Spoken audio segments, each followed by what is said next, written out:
Welcome to In the Diaspora.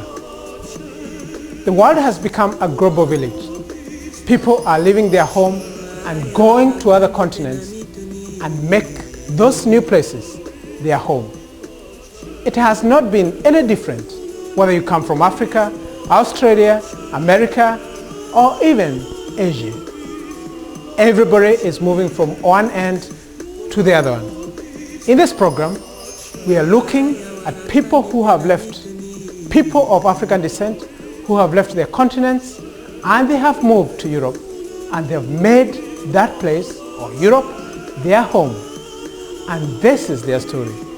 It's full of joy, tears, and sometimes desperation. But in it all, there's hope. This is their story.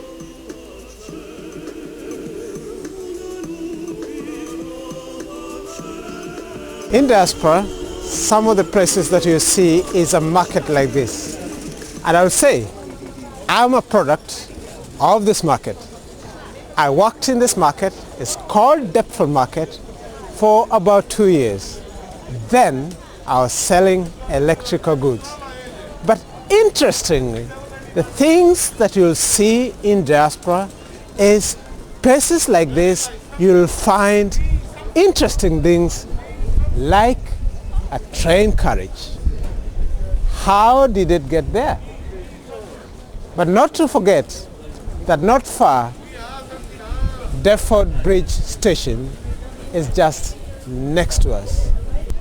But that's what makes things in diaspora very interesting. Well, we think about it.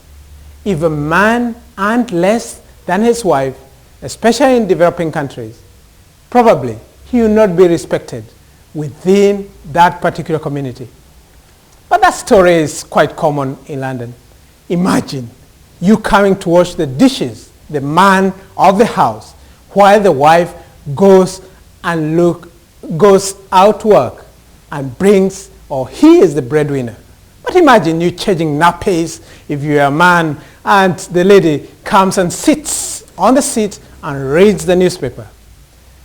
This is what Londoners had to say about this issue.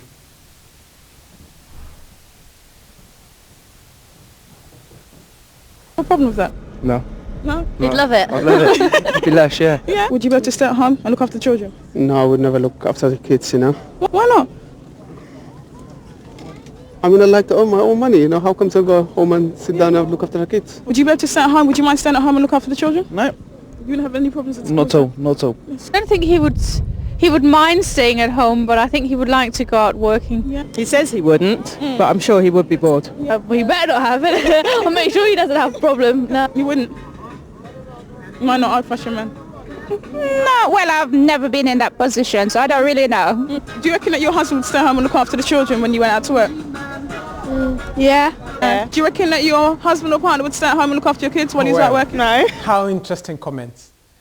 But many more are out there. Women are earning more money than men these days. It's an interesting story to follow. Well, we are not sure what happens, but Zimbabwe is always a big story. But Zimbabweans themselves, they are known for their resilience and their strength from within.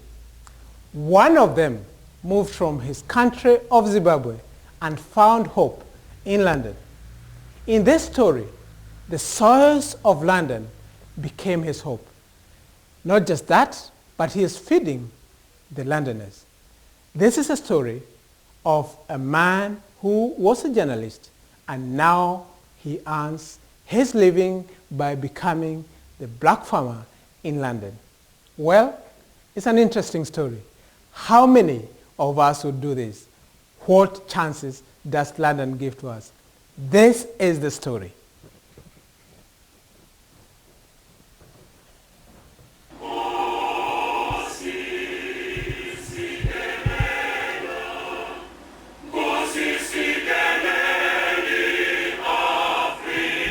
This is a story about David Monaka.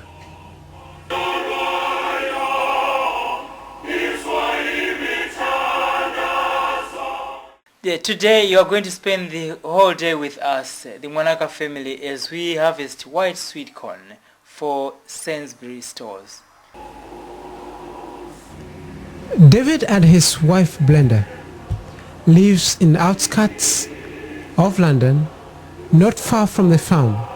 Their 3 children go with him to help in harvesting, planting, and all other things that relates to the farm care.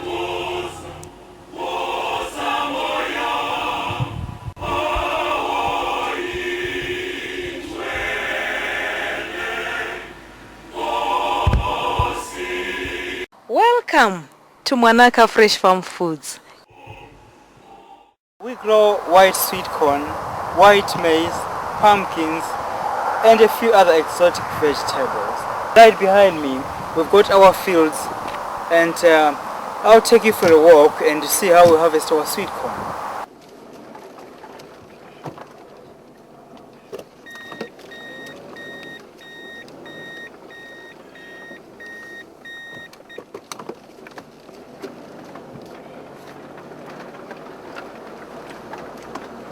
Got the best car for the fields, isn't it? Oh, yeah.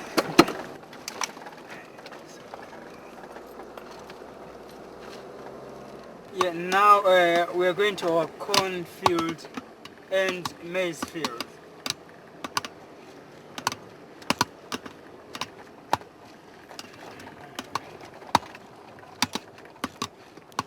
Yeah, that's our maize field, starting from there.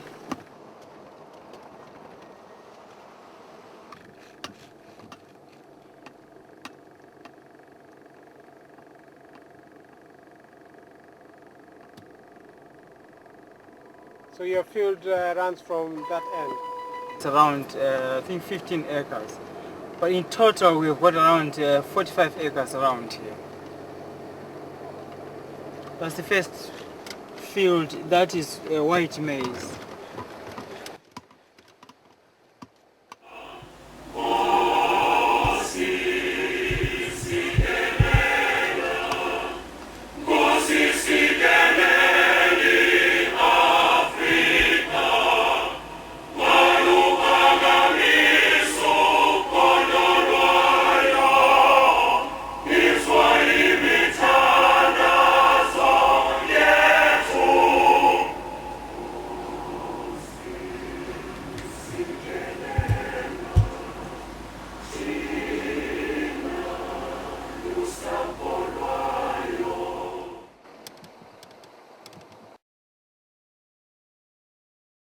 Today, we are in one of our cornfields in Enfield. This one is specially grown for Sainsbury's only. It is delicious. You can even eat it raw. Let me try one.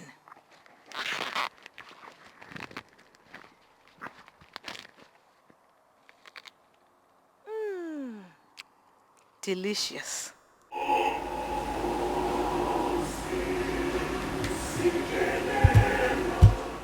We are surrounded by sweet corn here. This is what you are taking to Sainsbury's. I'll just pick one cob for you to have a look. Yeah, that's our white sweet corn. This is not maize, but it's white sweet corn. He is a Zimbabwean-born journalist who now has moved away from writing.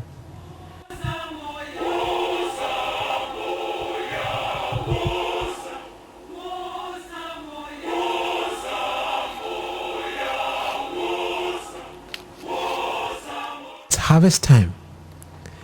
The wife, Seem to be extremely busy this year. their mother are in the farm. They are all ready to harvest sweet corn and maize. These African farmers are getting used of working under the British skies. It's interesting to watch what climatical changes have brought to Britain.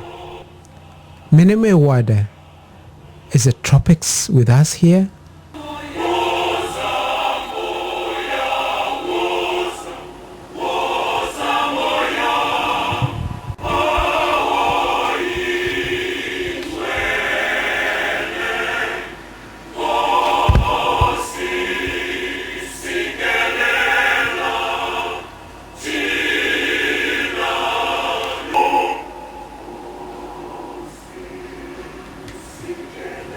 and harvest and the sun is out, still as though we are having a late summer.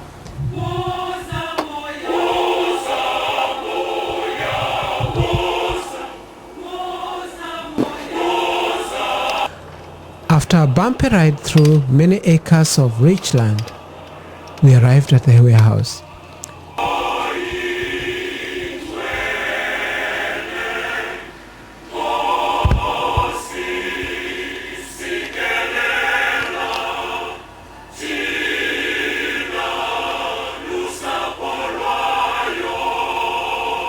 Teamwork is important here.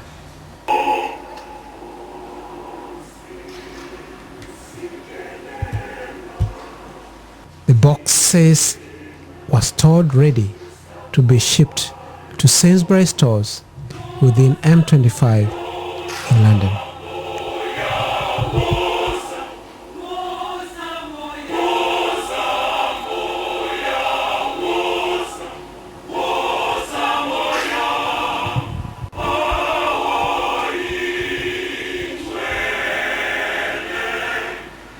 Here is the product of months and months of hard work and labor.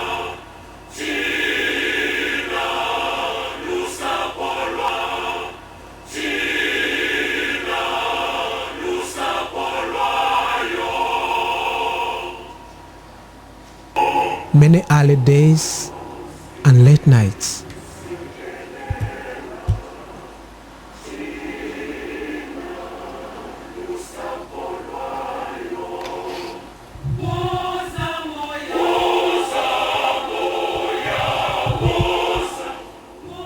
Fresh, grown, fresh bread, corn, sweet corn for Sainsbury's stores.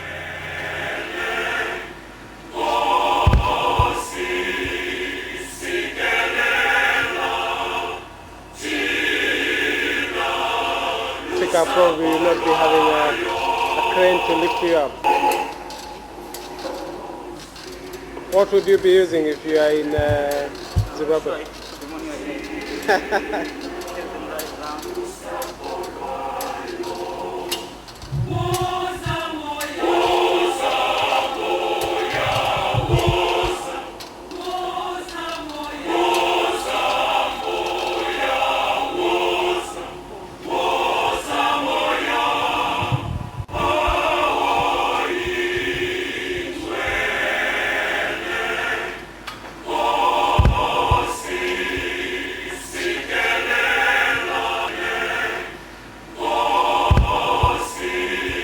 This will be soon on your plates.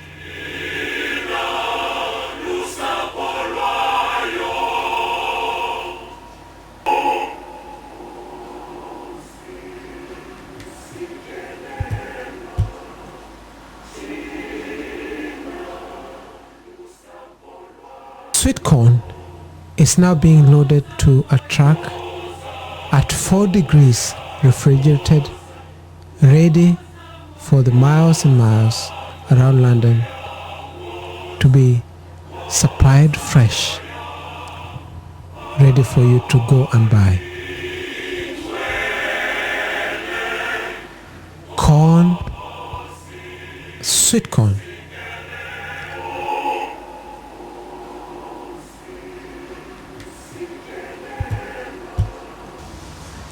Now the farming producer David take another stance as the fresh sweet corn is loaded off to their main supplier, the Sainsbury's.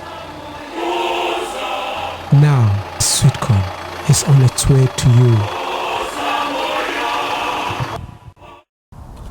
David, we are here because we want to find out some bit of history regarding yourself. Where you were born and regarding how you started yourself in UK, because it's a very interesting and good story regarding what you've been able to achieve the time that you've been here. So tell us, where were you born? Right, I was born in Zimbabwe and I came over to the UK in 1991. Yes. And when I came over here, well, just like most people come from abroad, to do all sorts of jobs. Really, it wasn't easy. I mean, I remember my first job. I think I worked in a kitchen. I used to. I was a paper boy and washing dishes, is it? Yeah. Okay. And my last job, really, I was a parking attendant. I worked in a bank, and well, but my last job I was a parking attendant. Now, you did all these sorts of jobs. What was going through your mind, thinking, you have just come to UK, is this the kind of jobs that you'll be doing, or did you have a dream? Yeah, when I was in Zimbabwe, I was working as a journalist. So when I came over here, I thought, yeah, I probably would have a chance to work as a journalist again. But yes. Then I simply couldn't get a job in journalism. And that's why I ended up doing all sorts of jobs. But then I always had this dream at the back of my mind that I would like to do some farming. But I didn't think it was going to be in the UK. So it was just by chance that I ended up into farming. Have you ever farmed before? Because if you have been a writer, and I know, because I'm a writer myself, I know how taxing it is. Yeah. Have you ever farmed before? Have you got yourself ever before involved in the soil, as you call it? Yeah, a bit. Yeah, my father was he was a good farmer. Okay. And we used to grow potatoes. But then I never actually in my life grown maize. This was the first time in my life to grow maize. Now, just a simple question, this one. We have a lot of experience regarding what has happened in the last 10, 15 years in Zimbabwe, especially when it comes to white farmers. Yeah. Is it not interesting that you have shifted to a country like Britain, which has been forefront in trying to confront the issues that happened in Zimbabwe, and here you are in Britain with a farm? Yeah, I think it's a bit of an irony that yes, that I come from Zimbabwe and then I'm a farmer in this country. Yeah, well, the way I look at it is, I mean, if there are opportunities, everybody should be allowed to venture into whatever they want to venture into anywhere in the world. Yeah. I mean, Zimbabwe is really a sad story, and it's something that I mean should never be repeated anywhere in the whole world. Yeah, now let's look, how did it all start? Because this is where the interesting part, and many would look at this and wonder, how did you, in the first place, get yourself into farming in UK? Yeah, just like I said, I was at the back of my mind, I was this idea of I want to grow maize. It wasn't anything else, but I just wanted maize. Yes. And then I started doing some experiments of growing maize in my back garden. Yes. It took me quite a while, several years, before I could figure out, I mean, how I could grow maize in this country. And Yes. I remember I did call some specialists who grow maize in this country, and well, whenever I call them, they'll just laugh and they tell me, no, you can't grow white maize in this country. It's not possible. And until I managed to grow some white maize in my back garden, that's when I had this idea that, well, I could actually grow it for everyone. So even for some years, for some like 3-4 years, I was growing maize in my back garden for my family. But it came to a point of when I thought, well, as much as I enjoyed eating white maize, there could be so many other people there who enjoy eating white maize. So why shouldn't I take the crop to other people out there? So that's how I started growing white maize. But then later on I ventured into white sweet corn, which we supply to Sainsbury's. Yeah, but how did you get, it's a very big contrast between getting well, sort of your garden just behind your house and having what you have today. The way it started was like, it was you could put it that way, that it was a bit silly that I put an advert in the Loot. Yes. That I was looking for land to grow white maize, and nobody ever came back to me. The only person who came back to me was a journalist who works for the Guardian newspaper, and he was also wondering why I was looking for land, and particularly in the Loot. And then he called me and he had an article about me and that I wanted land as well to grow white maize. And then from there, that's when I had a few calls from some farmers who had land, and then that's how it all started. And then I started in Enfield, North London, which is where we are. And first year we only had something like 10 acres. Now we've got well over 40 acres here in Enfield and another almost 40 acres in Salisbury. Interesting story that to have been picked up, but how long ago was the first time that you would say that you had these 10 acres? Well, that was 5 years ago. Okay, so 5 years you've been venturing into growing maize in UK. Yeah. Now, simple question is this a change of climate, or what has happened that you have, or things have changed such that tropical foods are growing in UK?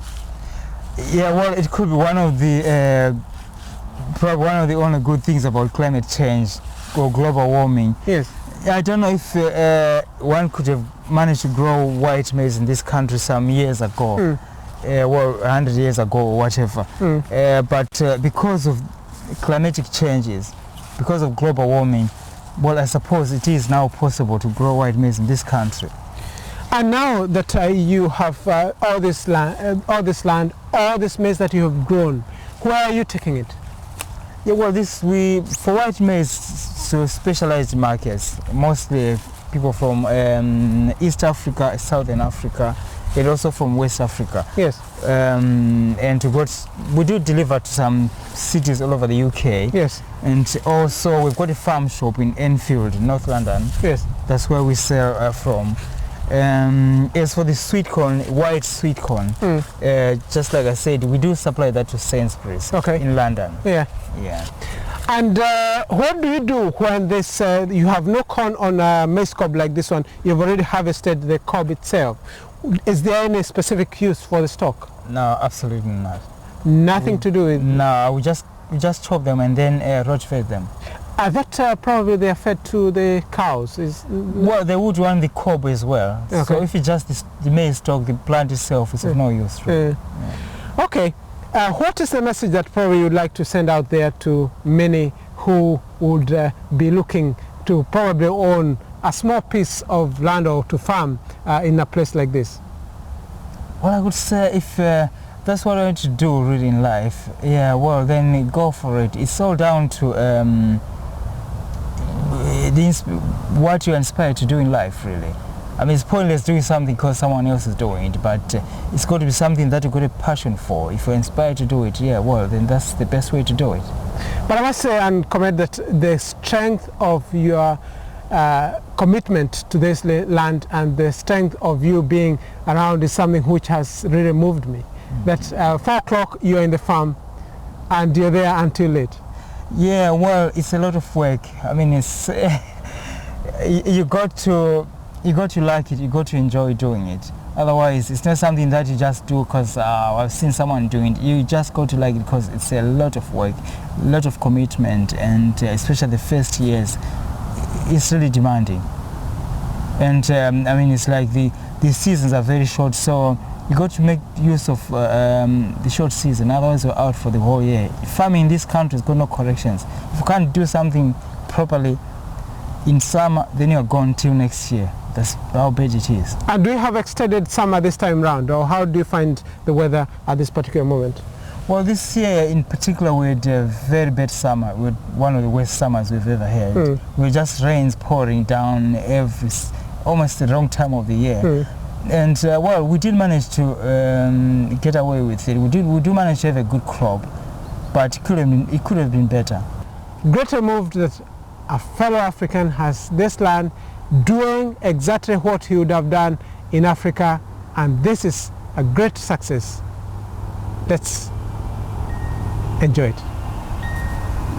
This year you don't have much time for us. It looks you're very, very busy. Well, that's our story this week.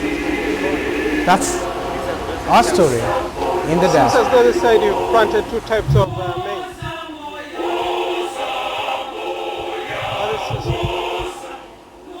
Okay. So sweet corn has a different format to the maize.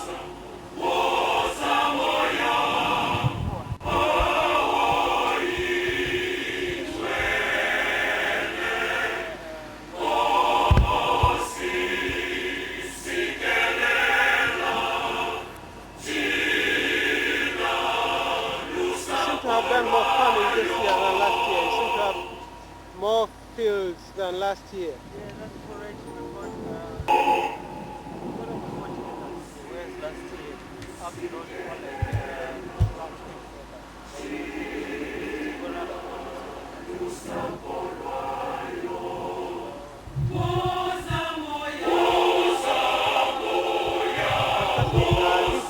One of the best stories you can tell of African farmers in Britain. I think you